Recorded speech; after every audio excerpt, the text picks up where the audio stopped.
అయితే deputy CM Pawan Kalyan గారితో మీ అనుబంధం ఏంటి? ఎలా ఉంటుంది? మామూలుగా జనరల్‌గా అడుగుతున్నా. జనరల్‌గానే మామూలుగానే అలానే ఉంటుంది. ఎందుకంటే నేను బీజేపీ రాష్ట్ర అధ్యక్షుడిగా ఉన్నప్పుడే బీజేపీ జనసేన పొత్తు కుదిరింది. ఎంఓయు నేను రాష్ట్ర అధ్యక్షుడిగా, ఆయన జనసేన రాష్ట్ర అధ్యక్షుడిగా ఇద్దరం ఎంఓయు మీద సంతకాలు పెట్టాం. అది ఇద్దరం కలిసి పనిచేసాం పొత్తులో. జనసేన భారతీయ జనతా పార్టీ ఇద్దరం కలిసి పనిచేసాం. ఆ రోజు పొత్తులో పనిచేసాం. రాజకీయాల్లో మీకు నేను ఇది చేయలేకపోయాను, లేకపోతే ఈ పదవిని నేను తీసుకోలేకపోయాను అన్న అసంతృప్తి ఏమైనా ఉందా మీకు? ఎప్పుడు నేను చెప్పాగా ఉన్నదాంతో సర్దుకొని పనిచేసేవాడినే తప్ప రాని దాని గురించి ఆలోచించేటువంటి ఆలోచన ఎప్పుడూ లేదు నాకు.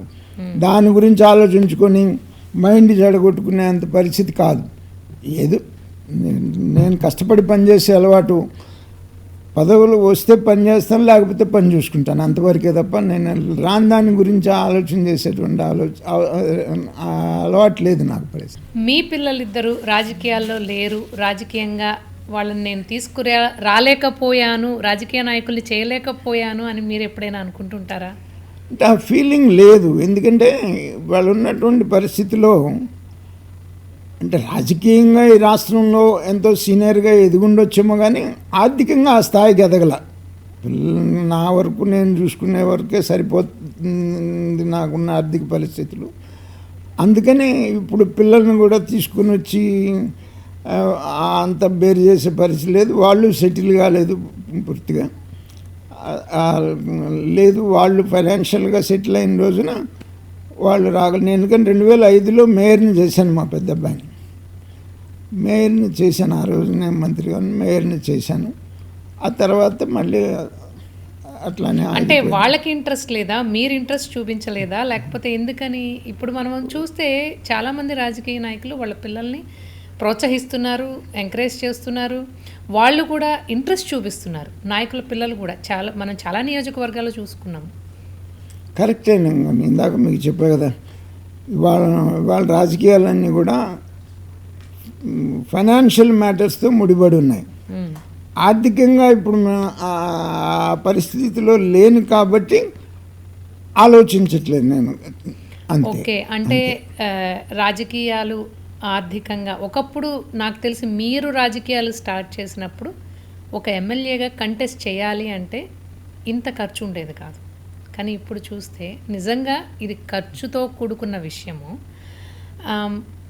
అలాగే రాజకీయాల్లో ఉన్న చాలామంది నాయకులు చాలా బాగా సంపాదించుకున్నారు.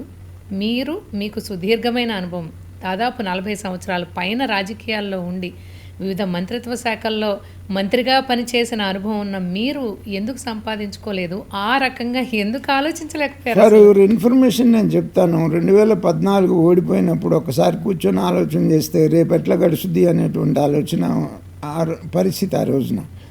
మళ్ళీ నేను ఏదో ఒక వ్యాపారంలో స్టార్ట్ చేసిన పరిస్థితి. అందుకని దాని గురించే పిల్లల్ని తీసుకురావడానికి వెనకాడుతున్నటువంటి పరిస్థితి, అంతే. మామూలుగా రాజకీయాల్లో ఉండాలి అంటే ఏదో ఒక ఆదాయం ఉండాలి. ప్రస్తుతం ఇప్పటికైనా మీరు ఏదైనా వ్యాపారం చేస్తున్నారా? అసలు ఏదైనా వ్యాపారాలు ఉన్నాయా? వ్యాపారాలు అంటే రియల్ ఎస్టేట్ బిజినెస్ ఉంది. రియల్ ఎస్టేట్ చేస్తున్నాము. ఇక్కడ 2-3 వెంచర్స్ వేసాము. కన్స్ట్రక్షన్లో ఉన్నాము, రియల్ ఎస్టేట్లో ఉన్నాము. సార్, జగన్మోహన్ రెడ్డి గారు ఇప్పుడు మావిగన్ అంటున్నారు.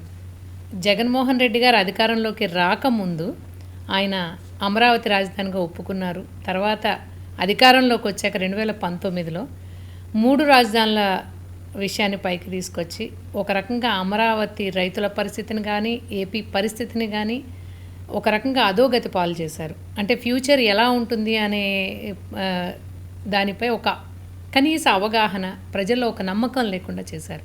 ఇప్పుడు కూటమి అధికారంలోకి వచ్చింది, అయినా కూడా ఇప్పుడు మళ్ళీ కొత్తగా ఆయన మావిగన్ అంటున్నారు.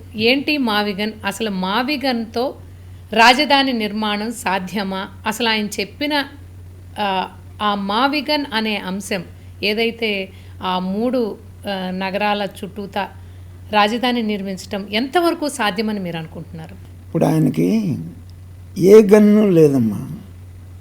ఆయన జయం అంటే నేను మొదటి నుంచి చెప్తాను. బీజేపీలో I was the first politician Amaravati 3 రాజధానులు అయినప్పుడు వెళ్ళిన వాడిని. నేను సుజనా చౌదరి గారు ఇద్దరం అమరావతి రైతుల దగ్గరికి వెళ్ళి అమరావతిలో మీటింగ్ పెట్టి అమరావతి రైతులకు ఒక మనోధైర్యం కలిగించి ఆ రోజున వాళ్ళ కౌలు డబ్బుల కోసం పోరాడితేనే జగన్మోహన్ రెడ్డి కౌలు వేశాడు. ఆ రోజు నేను పోరాడితేనే ఆ రోజున వేసినటువంటి పరిస్థితి.